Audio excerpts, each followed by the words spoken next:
Okay, welcome to the program, November the 27th, and you're with the Editor-in-Chief, and we are live. Duncan Garner, live. Good evening, everybody. I'm Duncan Garner. Welcome. We often hear about them, don't we? But we don't often meet them. The teenagers who fall through the gaps, they're the ones who are increasingly homeless or desperately in need of good mental health services, and there simply is not much there for them, or the services are totally stretched.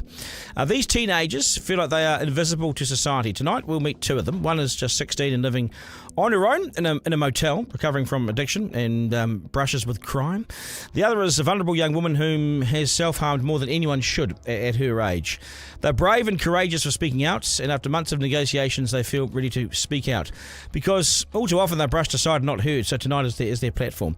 They're coming up very shortly. Also, here comes a big vote of confidence in the New Zealand economy. It's not often we are opening much these days, with all the doom and gloom around, but the sun is shining and the summer is coming, and so is Aussie activewear company LSKD. CEO Jason Daniel joins us very shortly, but first tonight, Duncan Garner, live. Right. It's the slam We're dunk. mixing it up. You know what's really worrying me right now is how those with strong opinions, which swim against popular and easy narrative, are shouted down and often abused. It's like people are okay with you having an opinion as long as it agrees with their opinion and is in line with their view. The moment you step away and swim your own race and let your own opinion be heard, they come down on you like a sack of potatoes. Loser, embarrassment, joke, what would I know, treaty basher. How can you? Those are just some of the things that I've been called in the past couple of weeks. I mean, what are you supporting them for? Oh, you're racist, you're Murray basher. How can you? We can't be friends now. I mean, get a fucking grip. You're welcome to your thoughts and opinions, but who gave you the right to tell me how I can think? This is my opinion. I own it. It's who I am. Too much of this is going on in New Zealand, and we're forming into two groups. Those strongly for and those strongly against. No one's in the middle. Decorum's been lost and anger is starting to fill the room. We've got to listen. We need to listen to others' points of views and see if there's common ground. There might always be. You can't always think that you're right, and how can anyone disagree with you? It's just arrogant and entitled. And what triggered me was this email I got overnight. Let me read it to you. It says, "Hi Duncan, I don't always get to listen to your podcast." Well, there's your first mistake. But I've seen some of the vile, nasty comments on your podcast. That's the thing I don't get. People telling you how you should think. I have to keep my head down. I'm a middle-aged, white gay man whose partner is Māori. While I can disclose my thoughts to my partner, I cannot have an opposing opinion in most environments. I find myself and the LGBTQ+I community ostracises anyone who isn't left-leaning. The same with the Māori community. I have at times sat in social situations while other people make derogatory comments about middle-aged white men or anyone who doesn't vote left. It simply isn't possible in their minds to look at things policy by policy. It's tribal, Duncan. You must be aligned to a party no matter what. I'm honestly so worried for what New Zealand is becoming. I'm actually in a situation where I can't access free healthcare because I'm not Māori or Pacifica. It's related to LGBTQI+ community, and no one in the community is worried about it except non-Māori and Pacifica.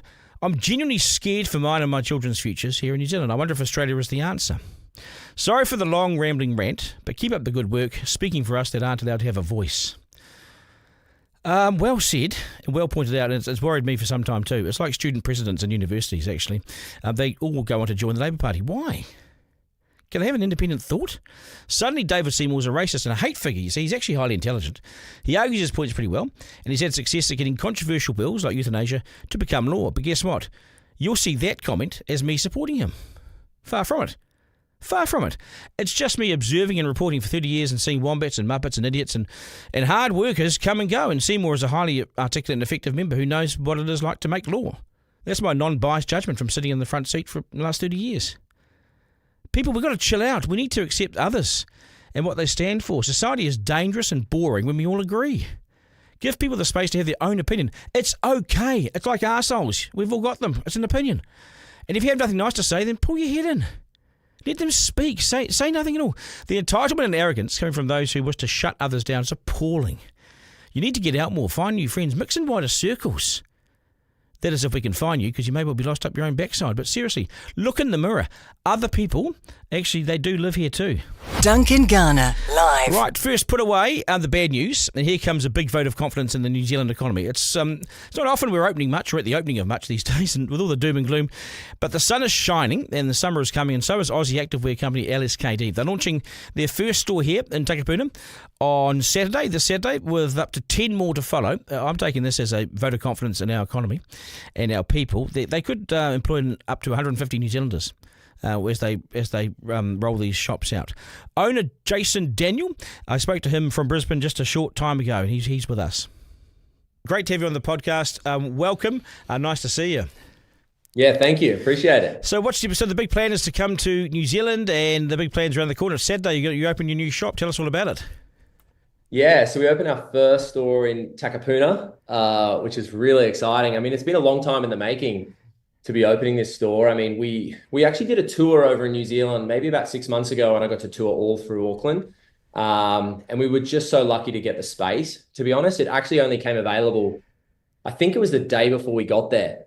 So the day before we got there, this space became available. I think they were going to redevelop it and put some housing in there or units in there. And then, I don't know if I'm going too far, but we found out the day before they were keeping it. And it was just the most coolest space. We've kept the flooring as it is, the ceiling, like it's just got so much, I suppose, history to it. But yeah, to see how much we've grown online with the community in New Zealand to now be opening our first store over there and really building the community at a grassroots level is, it's very cool. Yeah, and so you're in Takapuna, you're in the right place for it, I think, too. And you're Hurstby Road, isn't it? Yes. Yeah. Yeah. So you're in a funky area. You're in a good area. Lots of foot traffic. I suppose there's lots of struggles with retail in the last year or so, but you're going the other way. You're expanding. You go open one shop, but you want to open 10 around the country, which is great news for New Zealand. Because we need more foreign exchange. We need more investment in the country. So congratulations. Thank you. Well done for a start. Thank you. Is it risky to set up a shop in sort of the current times? I mean, you obviously got a really positive Australian attitude. New Zealand, slightly different. We're just well, it's great that you're coming, but we haven't seen lots of investment in the economy. So it's great. Yeah, I mean, firstly, thank you. I mean, it's been similar here in Australia. It has been, that we have had a tough economy. I mean, my journey goes way back to 2002, which I can share later how this brand started. But when I first, went full time with LKI in 2010 and what it previously used to be, we were in the GFC then. So I think we've always struggled with the brand in the early days. And once we found our why and our mission of, wanting to inspire our community to be 1% better and found ourselves within functional fitness and really wanted to create the best fabric in the world with women's leggings, and really passionate about fabric fit and function, I think really our community resonated with that in fitness and how we honed in with local fitness communities. So I think through any tough economy, like if you can really focus on your community and what you stand for, and whether I call it the 10,000 hour rule, I don't know, but the early days of this brand, man, it struggled for 10 plus years, and I'm very grateful to be in this position. We do know it has been tough out there, and I think we know that, you've got to turn to community and really support them as well. And we have a team on the ground. So we have a community manager. So we actually have a small head office in Takapuna. So we have some team on the ground. So it seems you're back in New Zealand. I mean, your dad was as a New Zealander. You have an affinity with New Zealand. You like the place. You want to succeed here. So it seems that you've got a real foot in our camp. You know what I mean? Yeah, no, my dad's side of the family's from Wellington. And I love New Zealand. I was there last year with the family in Queenstown. We wanted to go back this year, but we've just had our third child. So the family's coming over on this trip for this trip over, which is epic, and then going down to the Mount to spend a few days and go train in the community there. But yeah, I mean, I'm pumped. Like I treat it as one. Like I don't really treat it, I think I do see brands go, like that's New Zealand and it's Australia. But I know for me, I'm like, how do we really build it as like how important the New Zealand community is the same as Australia to us? Like I don't think of it any differently. And I mean, we actually sent a team member over there, Rach, full time for 6 months, and we bought a van and we're like, let's get on the road and get into the community. And, how do we bring our mission and values to life in New Zealand at a grassroots level? And we started in Auckland first. So Rach has been living over there, building the team and the community, and then she'll come back. But we were like, let's really invest in it for long term as well. I like your attitude that we are one, and I'm very much a believer in that at the moment. With the more we struggle here, the more we should attach ourselves to Australia. As 30 million plus market there. It's a market for us anyway. We do have close relationships. We're our greatest friends. We're close as traders and everything. But as an economy, we could gel even more. And I like the way you said that. You see us as just an extension of the market. What will it take for you to expand the stores then? So you've got one, you kick off with one, but you want to do 10. I see you want to do 10, which is fantastic. Yeah. It's scary. Are you nuts? I know, right? Crazy. It's got nervous saying that. No, yes, our next door opening's in Christchurch in March next year, which is super cool. And I mean, we're not rushing it, but we're definitely like we're building the community, I think, and we do have a goal to do, want to do achieve 10, and when I think about the careers we can create, the jobs, but also how do we inspire through 1% better every day and our values as well. I think is something that is something I think about every day as well while we're doing that through our store network and within the fitness community. I'm obsessed with fitness, myself. I literally plan my day around training in the morning probably before work. I'm a little bit obsessed with it, but and always planning an event. I literally just signed up to the Melbourne Half Marathon before. I was on the wait list for an hour and I just got in. So and you got your third child, you're opening up a shop. I mean, there's no shortage. Do you sleep? Do you sleep? I do, yeah, no, I do. I try to get 6 to 8 hours a night and a bit of deep sleep in there. I do try and track that actually on my watch, but I do, yeah. By the end of the day, I'm pretty cooked though, to be honest. But then, with the kids, I want to make sure I'm present as a dad as well. Yeah, it's really crucial. Because you have a really good online presence too, so you do a lot of your sales online. Would it be easy just to stay online and not open shops at all? But that's part of your approach, isn't it? You've got to have that sort of street approach. You've got to be in the community. But it'd be so much easier just to say, okay, well, here's our product. It's online. A lot of people do that.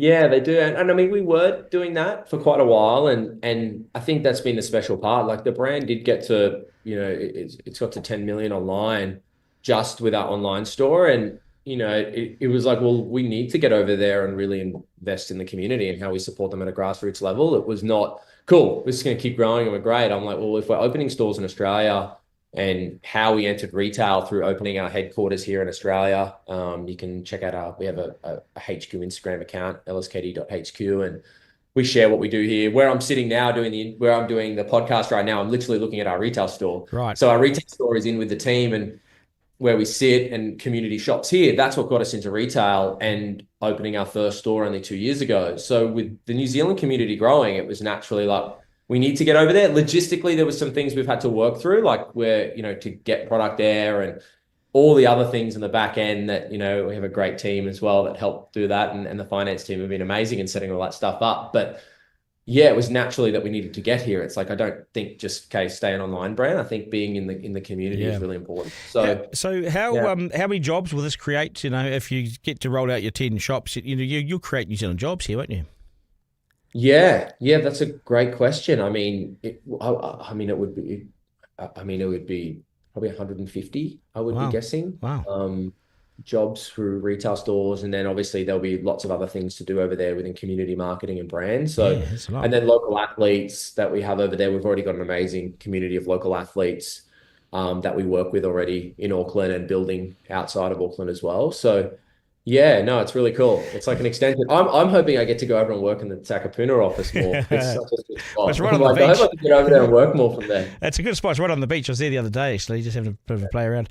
There's a little bit of competition here, and I think you'll shake that up. You'll shake the market up. I've looked at your product. I think it's really well priced too. I think it's well priced, and you've clearly worked out over the years what you like and what you don't like. You've really narrowed it down into some pretty good product, right?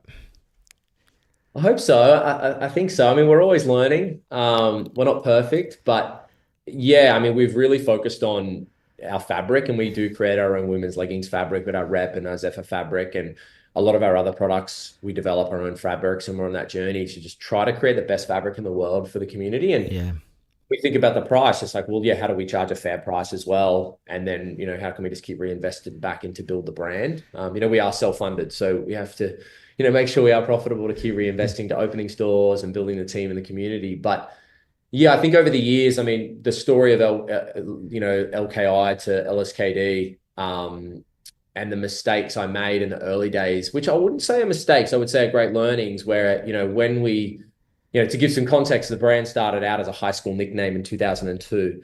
I was riding BMX. I was lucky enough to be riding with some pro athletes. They were 18, and I was trying to jump this really big jump, and I couldn't jump it, and they called me the loose kid. So that's essentially how the brand started in 2002. Yeah. And it was just a bunch of fun. And that 2002 to 2007 period, I finished school. I started an apprenticeship as a carpenter. So I've actually finished my trade as a carpenter in 2010. I raced motocross, had a huge passion to be a professional motocross athlete. And took me 3 years to 2010 to go full time LKI. We left my mum's house where we were shipping orders from her bedroom and shipping and It's a great story, eh? Oh, it's crazy. And in that period of time from 2010 to 18 when I was full time. So I was full time a long time before the brand, the brand stopped growing for a very long time. It didn't grow for nearly 5-6 years. I made a lot of product, life jackets, motocross gloves, socks, some sportswear, some streetwear. Like I was in so many categories selling to different retailers around Australia and New Zealand. And we had different stockists in New Zealand and Australia. And I started to realize I'm doing too many things. And I'd actually done a course called Landmark Forum back in 2015. It was a 3-day self-development course. And that was kind of the start of my personal development journey. And I wasn't really interested in that stuff. I wasn't interested in reading books. And then I joined a Toastmasters club for about 1.5 years to learn how to public speak because I couldn't get up and speak. I still get nervous today, but I think that's like everybody. And then I started reading books and going, hang on, like, what's our why? There's books like Good to Great, Delivering Happiness, Legacy was a big part of that. And, and it really helped us to think about how we, and I joined a functional fitness gym actually in 2017 and felt a part of something. So there was a light bulb moment, wasn't there? There was, you went through your own personal growth and development and bang, it's clicked, right? Yeah, and I felt I was a part of something. I was like, wow, I'm training it. It was a Fit Stop. A friend of mine was the founder that I raced with. He'd opened his first franchise and I joined this community. I was like, man, I feel a part of this. Yeah. I've been missing this since motocross days and all these athletes train. And then I was reading books going, what do we stand for? Like, why do we go to work every day? Like, why do I like the brand? And to give some context, it was about 5 years. We were stuck on 3 million a year for 5 years. And it's still a solid number, but it didn't grow. We weren't profitable. There was weeks I couldn't pay myself. There was weeks we were owed from supplier. We owed suppliers 90 days overdue. We had our biggest stockist in Australia that had 65 stores canceling orders in the end. Wow. So I'm freaked out. I'm like, oh, fuck, I'm going to be out of a job here. Like, but it was the worst thing, but best thing I went through because I got really vulnerable and was like, I need to learn. Like, I don't know enough. I think I know everything. And I just started reading books. I started finding mentors within the industry. Perfect. Yep. Thinking like, what am I passionate about and where can I sit in the community? And that's where it kind of all found ourselves within our product. So to give the product where we're at today, going back and to answer that question, it's a long story of making so many products that maybe some of the community listening remember that. And I'm so lucky to go through that because if I don't think I went through that, I think we'd have the humility and appreciation we have today and that it doesn't come easy. Was it easy to set up a business in New Zealand? Has it been easy? Have you found the red tape and the hurdles and everything? Because people talk about this all the time, some people say it's really easy, some people say it's bloody difficult. How have you found it? I should ask my CFO that. Okay. He's done the hard work, or she's done the hard work. They have. I mean, it's taken some time, but we didn't rush it. I mean, what's been really interesting is in the early stages of when we set up online to sell into the New Zealand community, we still were selling with the Australian currency pricing only up until a month and a half ago. Right. So it wasn't that long ago because we were still getting our processes. And I mean, one of our values is move fast, break shit. Dare to think differently, nothing's impossible. So you could say we were like failing forward while we were setting up our processes. But to get it all set up took time. It took time. But we've waited our time. This has been a huge goal to come over here. It hasn't been something we've rushed. Yeah. But I have to credit the finance team. They've done a great job in making sure it's set up. It wouldn't have happened without them. I'm not going to say I'm the person that's done a great job. And just to wrap things up, and you have to fail to win sometimes, don't you? You have to fail. You have to learn from those failings, and then you come out the other side and you go, oh, that's how you do it. It's tough at the time, but I've never learned anything from victory. Only complacency. You only learn from that tough stuff, eh?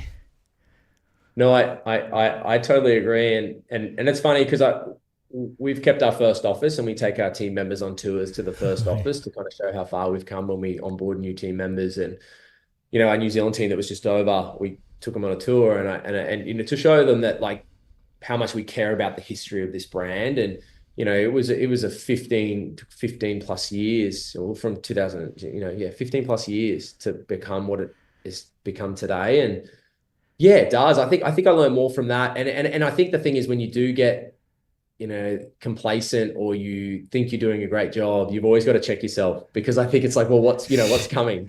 It's productive paranoia all the time, because I think you don't want to take it for granted, because it doesn't come easy. And I know there's so many different businesses that I've seen come and go, and you learn from them and they will teach you a lot. And we were one of them, like it wasn't guaranteed LKI. Yeah. When we changed the company in 2018 from LKI to LSKD, we got told so many don't do it, stay in wholesale. And I don't want to say it as like it's a thing, but it was like, well, we had no choice. And it was like, if we did it with a purpose with the team and we wanted to listen to our community and said, let's take our time. I did not expect it to grow this quick, if I'm honest. I think it was because we slowed down to speed up and said, what are we here for? But at the time, man, it was rough. Like, you're driving to work, oh man, is this going to work? Like, I really don't want to go back and work on a job site. Like, I really like what I do. Do you reckon the online stuff's really worked for you? Because you've got a great website. Yeah, thank you. It has. I mean, we built, before we went retail, we built quite a strong online presence, before we started opening retail stores. And, through 2019, then 2020, 2021, it had really grown. So the growth we'd seen from that allowed us to be able to go into retail stores. And instead of going, let's just keep doing online, let's actually build retail stores within communities and going to think of it as true omni-channel as well and think long-term. So, and look, we haven't been perfect on the journey. We've made plenty of mistakes in retail, and I've had to learn so much in the last couple of years in retail, and trying to learn from others that have succeeded as well. Like I'm really big on learning and finding, learning from others that have done a great job, and how can I learn from them?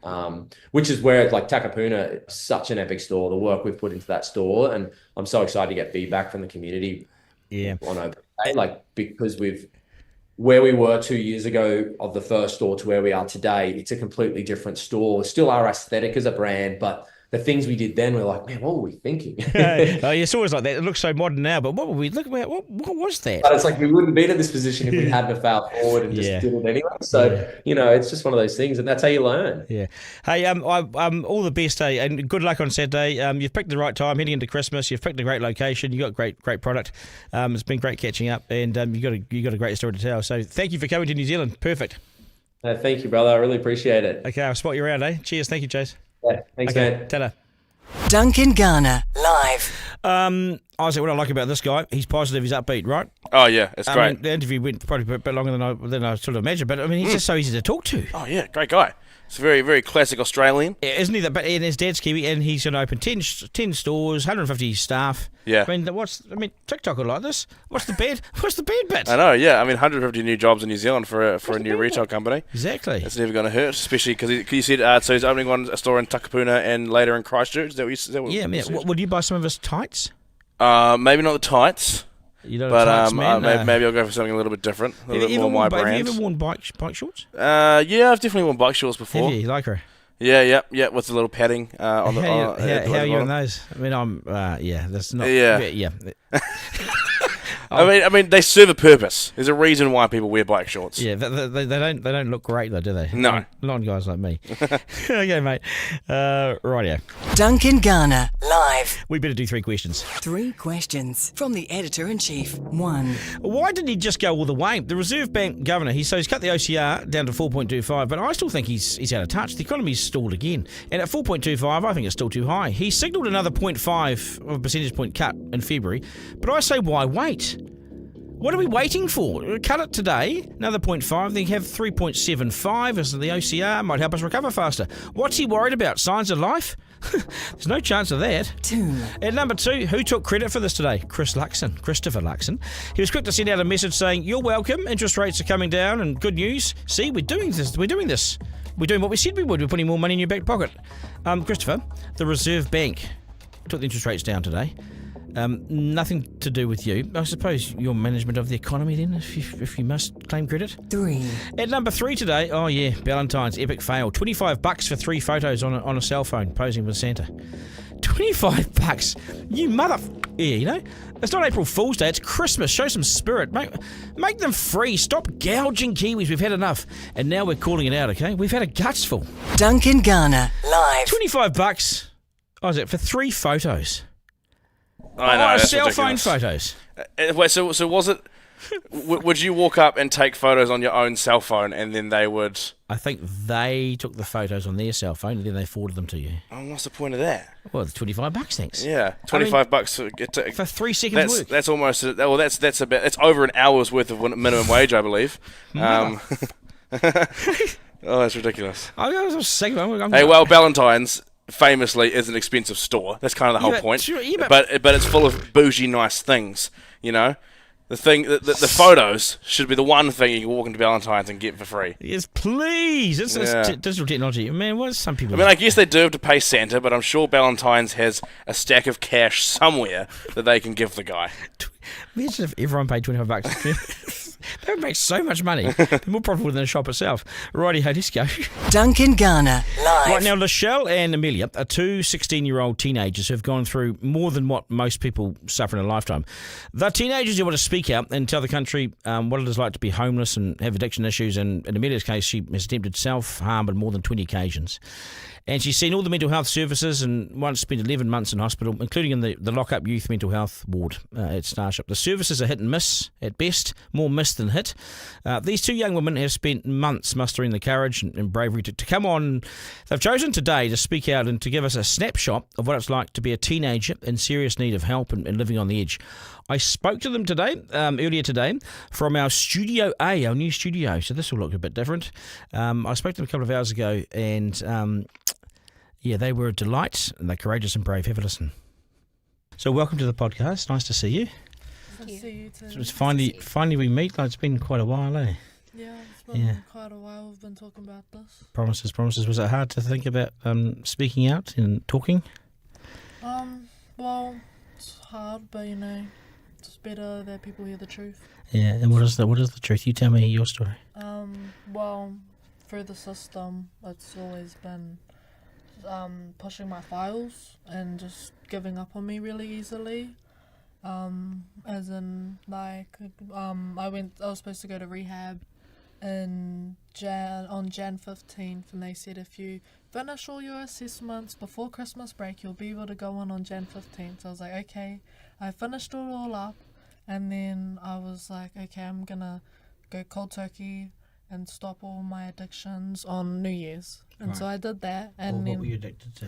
I was addicted to huffing glue, like solvents and all that. Yeah. Heavily, really bad, to the point where it was like there was no point where I was ever sober. And you're 16 now, right? Yeah. And so you're living in a motel? Yes. And you've been there for how long? I've been there for 6 months now. And you want to get out? Yes. Yeah. 100%. And so when did you first start when did it first start going wrong for you? How far back? So I guess it was like last year when I fell into my addiction. Got in trouble with the police a lot, and what were you doing? I was stealing cars. Oh, yeah. With my friends and all that, shoplifting, and then I had an assault charge. And what was happening at home? Do you have a home? Well, I've got mum and all that at home. Everyone's there, but it's not an ideal place. Right. It's just not really the right place for me to heal and get better. Right. So you consider you're like a homeless teenager, right? Yeah. Yeah. Well, you seem in good. You seem, your mind seems sharp today, and you're in good spirits, eh? Yeah. And so when did you first start feeling a bit depressed and things? When was it? Well, something happened when I was quite a lot younger. Abuse, but so that affected me. Well, it mostly hit me. I could remember it and everything because it happened at the age of 3. But 3. Yeah, it was like sexual abuse. But I still remembered it. But when I hit teen years, it kind of made me feel a way about myself, like gross. Yeah. And then I started hating on myself in a way because of that, and it led me down to depression, where I just stopped doing everything I liked and everything like that. But So when you got depressed, you went into your shell? You went all sort of, did you? And then COVID happened, so Yeah. this was 2020, and that's when my eating disorder got bad, Right. like Right. really bad.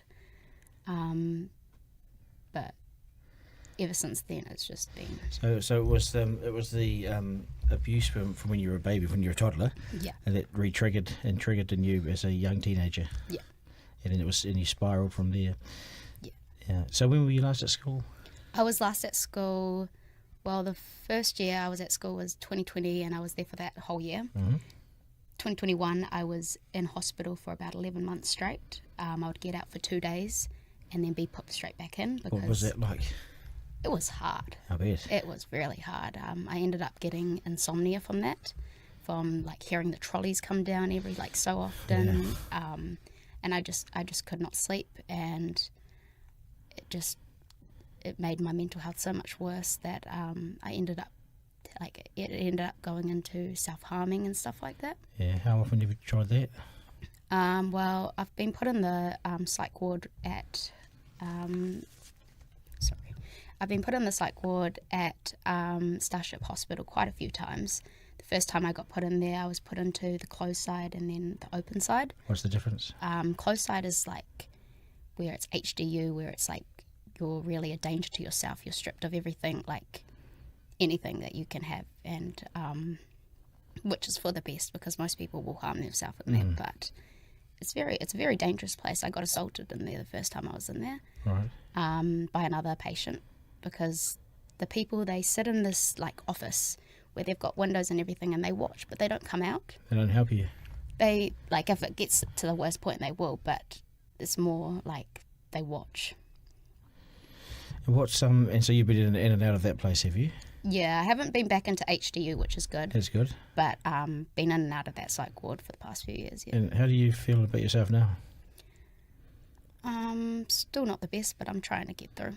You seem from meeting you for the first time. You guys seem. I'm really pleased. You seem really strong, and you know, and holding it together really well, considering what you've been through. You know. Yeah. What's the system like when you're in the system? Is it just pushed from one pillar to post, or are they helpful? In my the way I see it is the system is made in, like, for instance, for not one person, but a certain type of person, but everyone's different.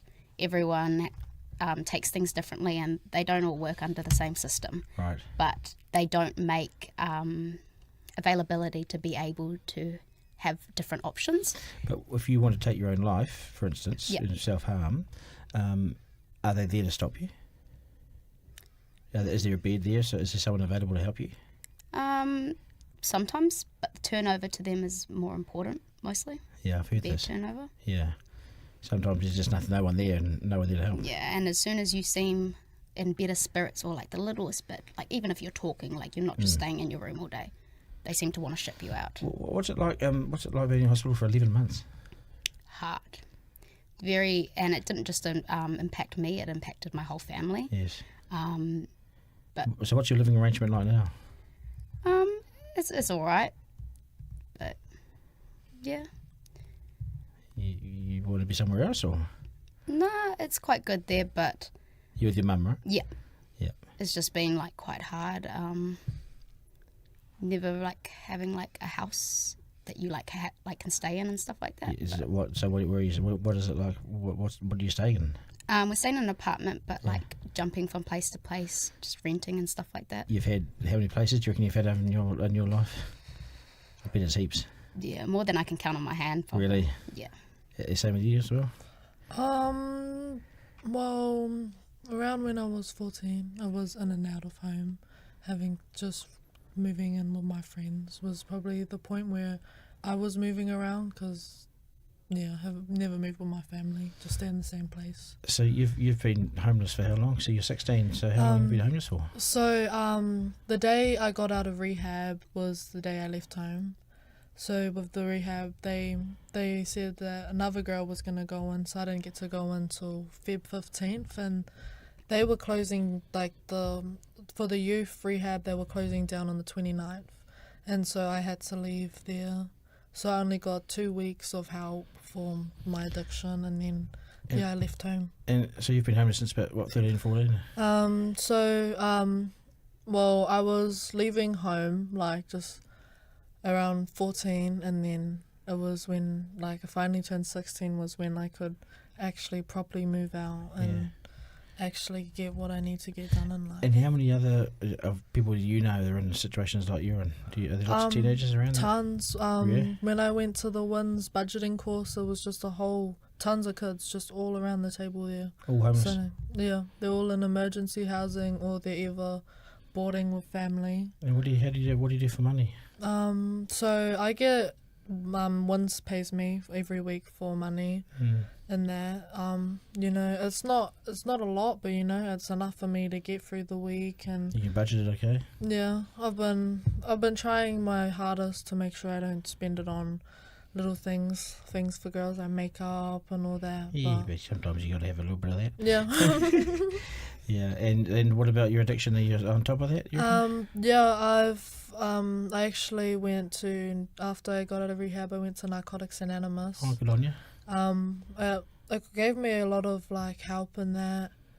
Going through it. It was just a lot of people were weirded out because I was the youngest there and everyone was adults. But it doesn't discriminate. You know, you can have all sorts of people in there. There'll be guys in suits in there. There'll be guys in overalls, and there'll be teenagers. You know. It doesn't discriminate. What do you want people to know? What do you want people to consider? Because we talk about homeless and we talk about young people who struggle and that sort of thing, but we very rarely meet them and see them. You know, we talk about them, but we don't really meet them. But we've got two of you are here, right? Yeah. And what do you want people to know?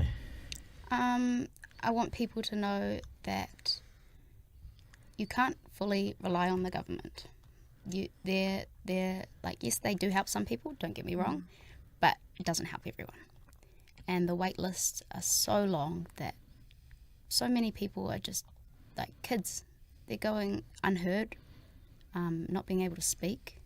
You know people that don't have a voice, yeah? Yeah, 100%. Yeah. So many people. And there's also quite a few people that I know that have lost their lives to suicide too.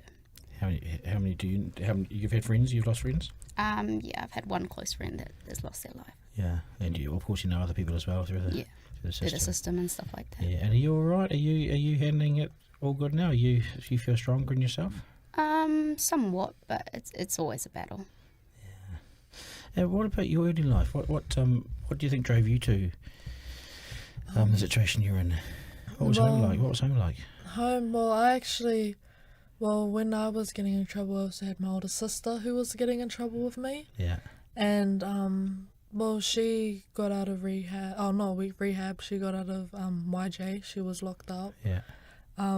And I knew that if I go back home, I would have to sleep on the couch. Because I don't have a room at home, and a lot of my family do blame me for how my sister's locked up. They blame you. Why is that? Well, they always they just think because we did it together, you know. We're both at fault for what happened, and they've gotten over it now, but they sometimes, they hold it on a bit, I see. Yeah, do you regret the stuff that you did? I mean, how do you think about it? Well, I do regret it, you know, like, I just look at them like, why did I do it, you know? And, I wouldn't, in ways, I also think at the same time it's kind of good at the same time because I did get help, but I could go to rehab, you know. I didn't have any people who could help me do that. No, and lots of people in your situation that don't get help.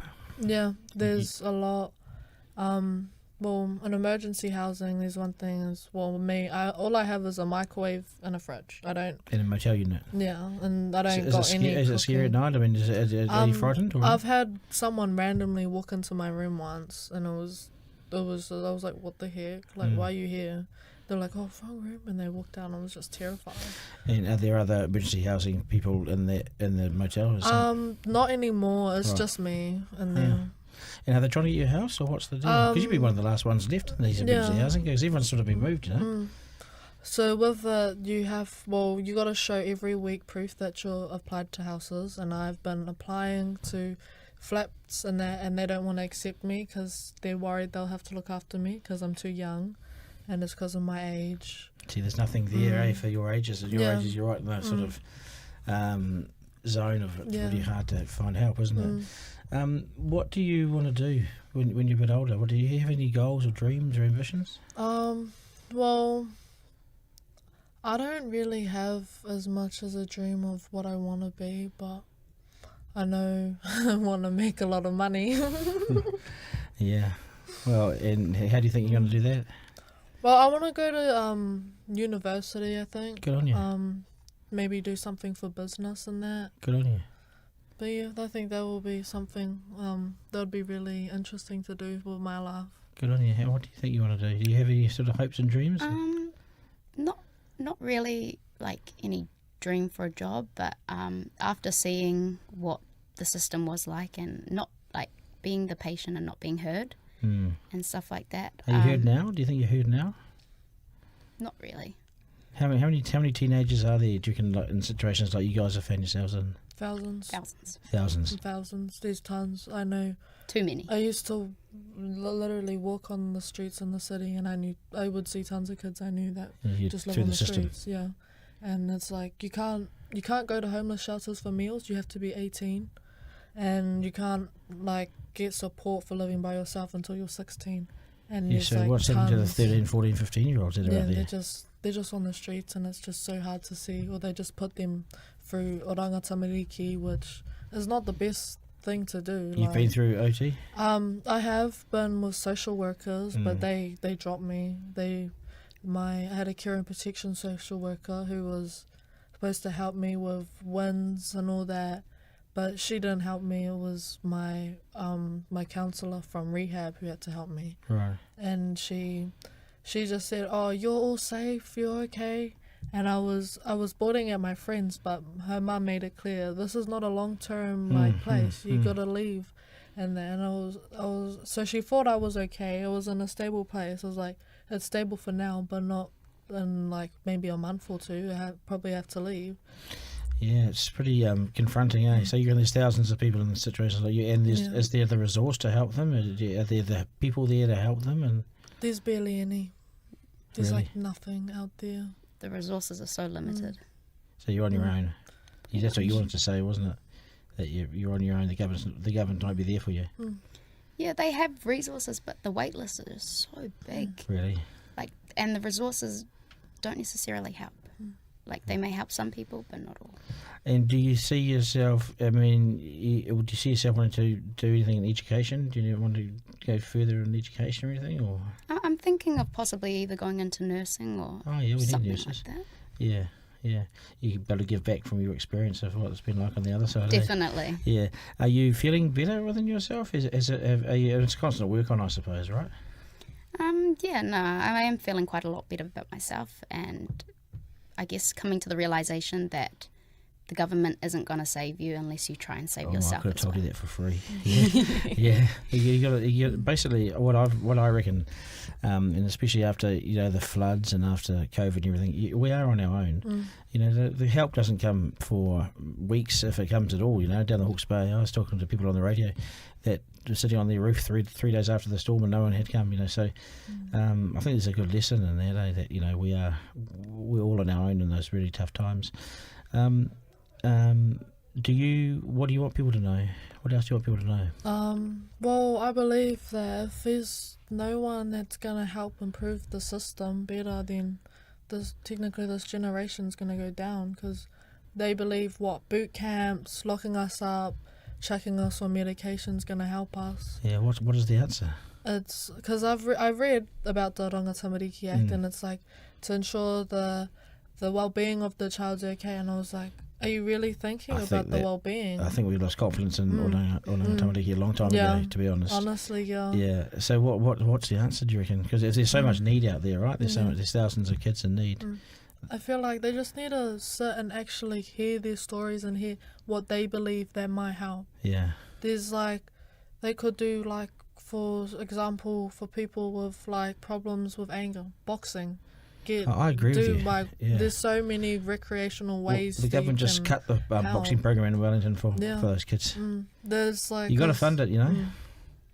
They've taken so much funding out. I've noticed because I'm the last youth to actually go to rehab in Auckland. Yeah. There's one in Christchurch that I know of. So they cut the program. Yeah, it's because the government took the funding out, and that's when it clicked to me like the system needs so much help. And you don't want to be one of those. And my thing is bias because a lot of addiction is exposure from a young age. Yeah.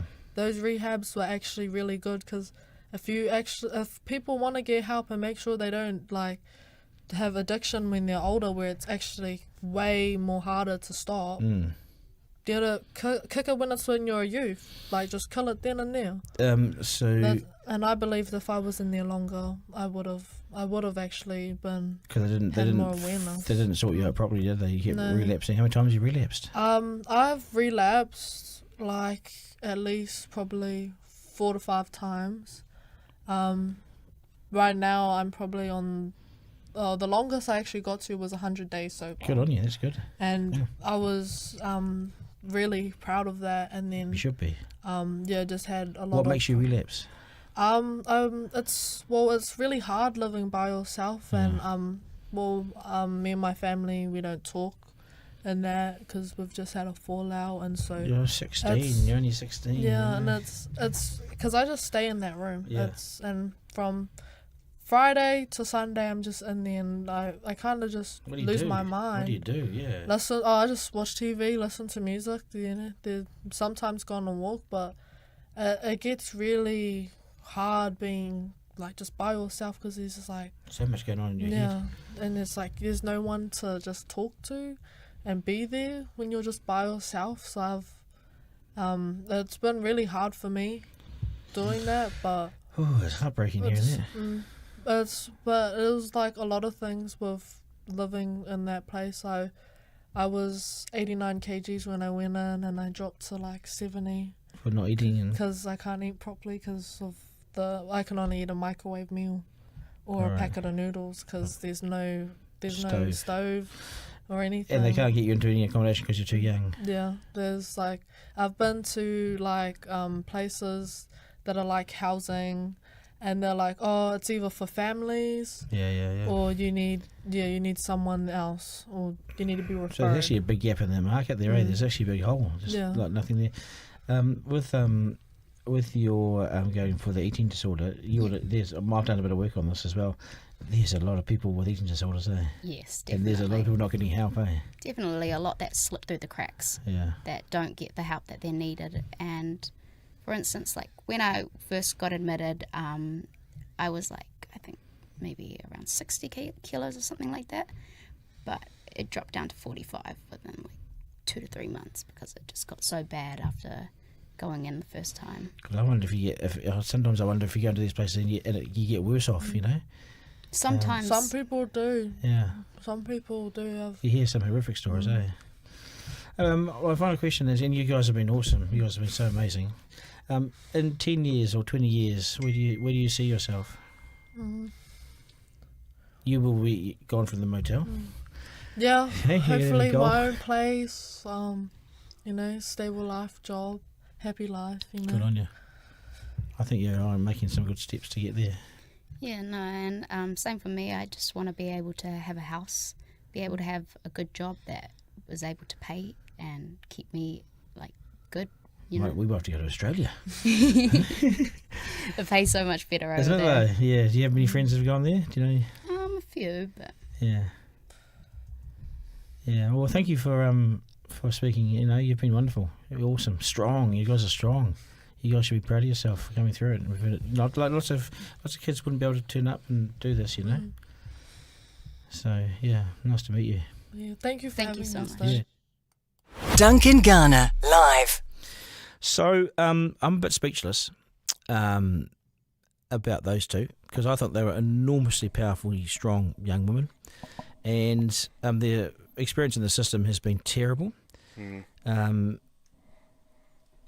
a the show in a motel for 7 months. She's 16 years of age. Yeah, it's crazy. And on TikTok, they're saying they can't believe it. TikTok is going off right now saying they're urging the Prime Minister to come on the podcast and sort this out. I mean, good on you, TikTok. Good. Like, lots of people have been saying it in the TikTok comments I've been reading that this is a priority, and I think I agree.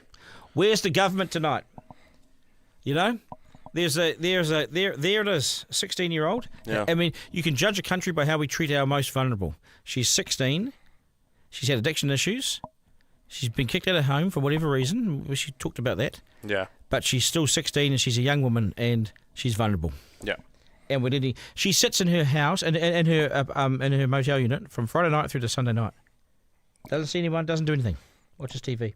Crazy. And lots of people have been saying as well. Lots of support for the girls, which is great, and very brave for two 16-year-olds. Or were they both 16? Yeah, both 16. Yeah. I just want to personally thank them for coming on, and to their support person, Lana, who's a magic person, amazing person, and we've been working away at trying to get them on, and today was the day. So thank you guys. You're immensely strong, and you should be proud of yourselves because I'm really proud of you. That's great.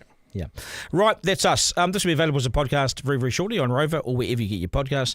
Thank you for your feedback and support. Thank you for your feedback tonight on TikTok as well. It's going to be going off there. Lots of questions. I haven't been able to answer all of them. I'm Duncan at rover.nz, to my team Isaac. I think this will be. Is this the last time we're going to give Forrester some ups, or do we keep him on? Okay, Forrester at large, but we almost don't know him anymore. Thank you guys. We'll do it again tomorrow. Remember, life is no dress rehearsal. There is no curtain raiser. This is it. We live in one of the best places on earth. So get out and enjoy it. And tonight there's a challenge, and it's to sort this issue out here. I can only do so much, but it's in the government's hands because this woman is intrinsically linked with government departments. So what are you going to do about it? Have a great rest of the evening, folks. That was Duncan Garner, Editor-in-Chief Live. Missed something on the live stream? Text Duncan to 3598 to listen back on the podcast. Want to get in touch? Call 0800 863 293.